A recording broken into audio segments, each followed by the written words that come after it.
think it's de-evolution because it's a downward trend on the genome. It's not an increase of information. But by no means does it kill the host, because we've all got them in here today. Every one of us has them in our genome. So it does not kill the host.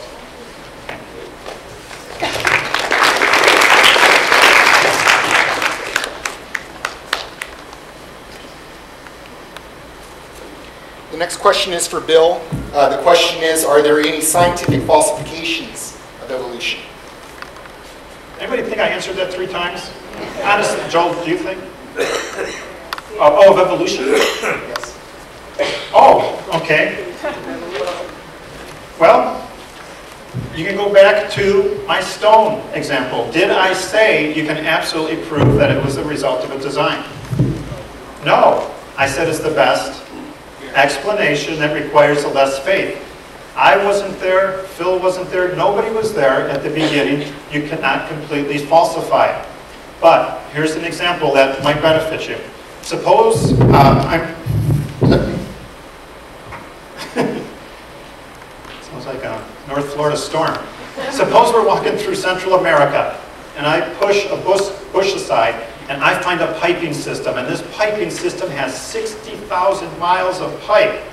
It's got a pump the size of your fist, and this pump can last 120 years.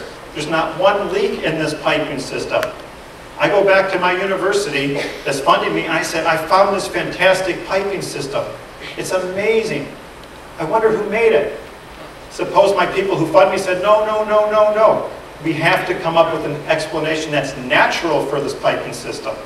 And I said, but why? It's 60,000 miles. It's got a pump. It doesn't leak. It's got the right fluid in it. They say, no, we have to find a natural explanation. Can I prove that it wasn't the result of design? Can I absolutely 100% prove to these people? No, you cannot 100% prove that creation is true. But by laws of thermodynamics, laws of biogenesis, what we see in design, the lack of transitional forms, the faith required to believe in the Creator is very, very small. The faith to believe matter and energy came from nothing.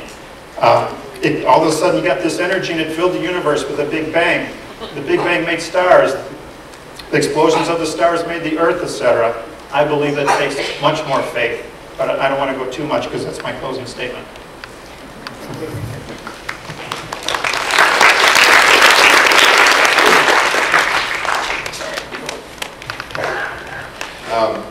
The question was is evolution... Are there any scientific falsifications of evolution? Okay, now I don't know if that's supposed to be potential scientific falsifications of evolution, or if the question was, are there in existence known observations of falsifications? Potential falsifications, true chimeras, animals like Bill talked about who are half and half, that would falsify evolution. A mechanism that would prevent mutations from accumulating, that would falsify evolution. To my knowledge, no mechanism has ever been proposed by any creationist or intelligent design advocate, to my knowledge. And then Bill talks about this, mentions this often, matter and energy, just spontaneously generated and, appearing in your Campbell soup cup. That would falsify evolution. So there are very simple ways. There's many, many, many more. Seeing a fossil that's dated, that should be above another fossil in the geological column, and they're actually reversed. And there's no other way to explain it. You can't explain it through uplifting or erosion or just human tampering.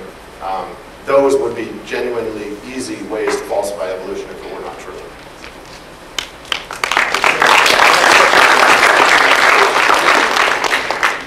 All right, the next question is for Phil as well. Did the first living cell have DNA? I don't mean to dodge the question. First living cell. If you're talking cell in the terms that we speak of it, then yes, it would by definition, because a cell contains DNA. This, in all honesty, I'm not trying to dodge the question, but like I said, I'm not a biology major. That would be a question whoever asked the question, I encourage you to look up. I know that the precursor to DNA is speculated to be RNA, and beyond that, I'm not really sure what because this is a lot of speculation. discussing the origins of life and abiogenesis is speculation. There's a lot of good work being made. There's a lot of good work. There's a lot of hypotheses that have been made. I looked up abiogenesis, found a website with, I think, 20 different ways in which abiogenesis is supposed to have occurred. So, did the first simple cell have DNA? I would say yes, because by the definition of cell, it would have DNA. Beyond that, I don't know what else to say. I apologize.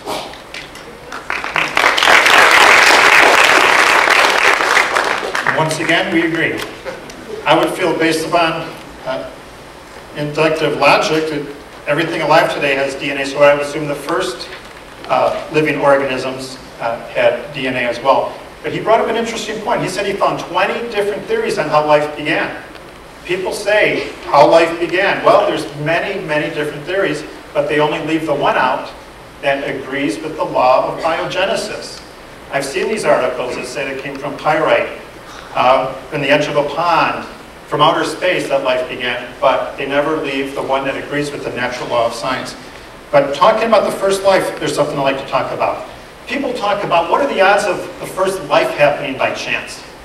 Let's talk about one protein. A protein is a tiny component of a single cell organism, okay? It's a tiny little part of it.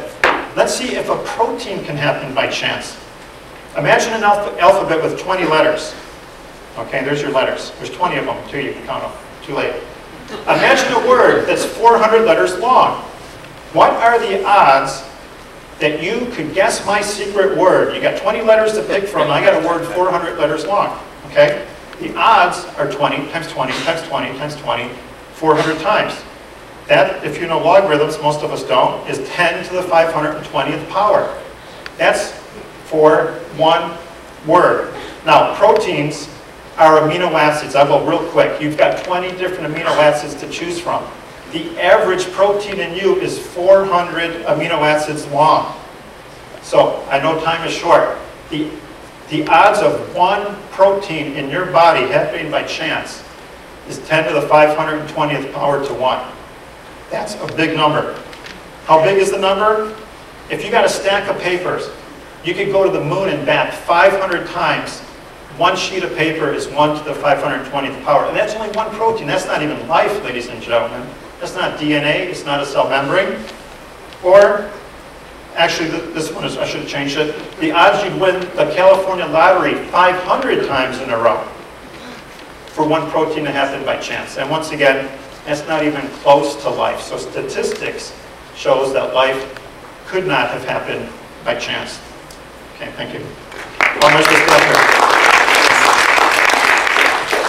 Actually, we have two questions, one for Phil and one for Bill, and they were very similar, so I would like to try to combine these together. The first question for Bill is that, is there any evidence from an evolutionist that would cause you to become an evolutionist, and if so, what would convince you?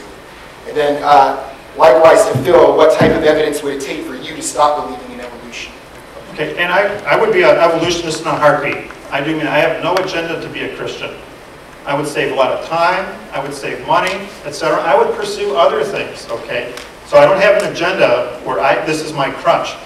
Once, real quickly, I was on a radio show and this guy said, "You've got to believe in creation because you're a Christian." I said, "Sir, you've never met me before. I first became a creationist and then I started reading the Bible to try to find out who it was."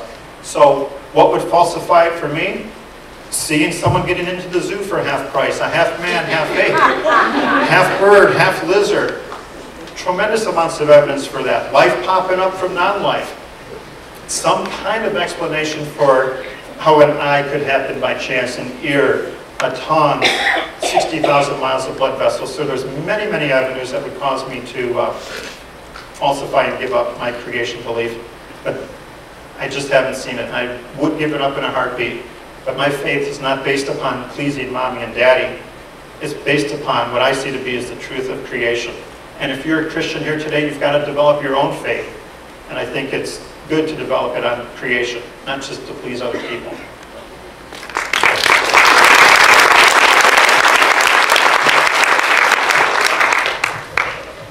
Joel, do you want me to respond to that? Or just Yes, the second question is what would cause you to abandon evolution? what would cause me to stop believing in evolution